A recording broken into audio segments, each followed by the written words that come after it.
शुक्ल पक्ष की नवमी तिथि, बैसाख महीना।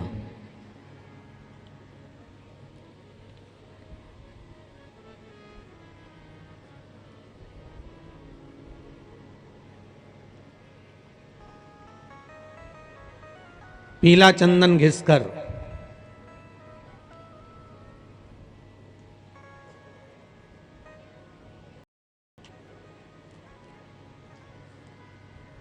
उस चंदन को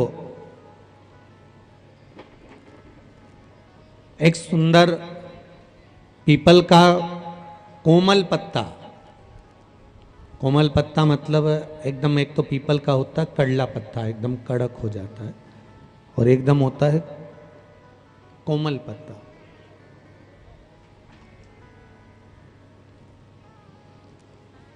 उस पीपल के कोमल पत्ते पर पीला चंदन घिसकर, जो वो चंदन होता है, उस चंदन को घिसकर उस चंदन को उस पत्ते पर रख लें।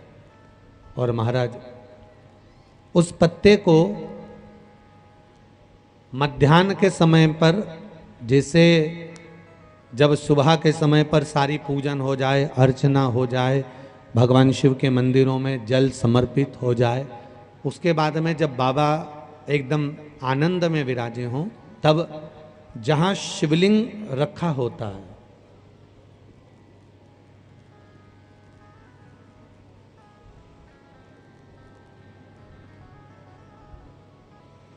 जैसे ये शिवलिंग है और ये कटी भाग जहाँ शिवलिंग रखा हुआ है, इस कटी भाग पर जहाँ शिवलिंग रखा है उसके पास में ही 3 उंगलियों से चंदन का लेपन उस कटी भाग पर करना है।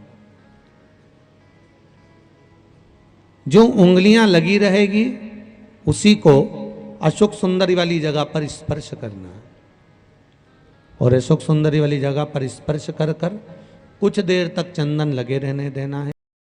चंदन को वापस निकाल कर लेकर आना है, कटी भाग पर जो लगाया गया है उसको भी निकाल कर वापस लेकर आना है। फिर बाबा का स्नान नहीं कराना है, केवल चंदन लेकर आना है, उसी पीपल के पत्ते पर रखकर एक डिब्बी में उस चंदन को आप रख लीजिए। कुछ दिन, जिसकी नेत्र ज्योति कमजोर है, चश्मा लग रहा हो, श्रवण शक्ति कमजोर हो, सुनाई कम दे रहा हो, उसके कंठ से इस ठोड़ी तक उस चंदन का तिलक लगाना प्रारंभ कर दीजिए, और नेत्रों के नीचे थोड़ा सा वो चंदन लगाना प्रारंभ कर दीजिए। लगभग 20 से 22 दिन तक आप उसका प्रयोग करिए, और एक रुद्राक्ष का जल शिव को समर्पित कर कर उस जल का आचमन करना प्रारंभ कर लीजिए। लगभग 22 दिन लगेंगे। धीरे धीरे फिर जाकर डॉक्टर को जांच करा लेना, नेत्र की ज्योति बढ़ना प्रारंभ हो गई है।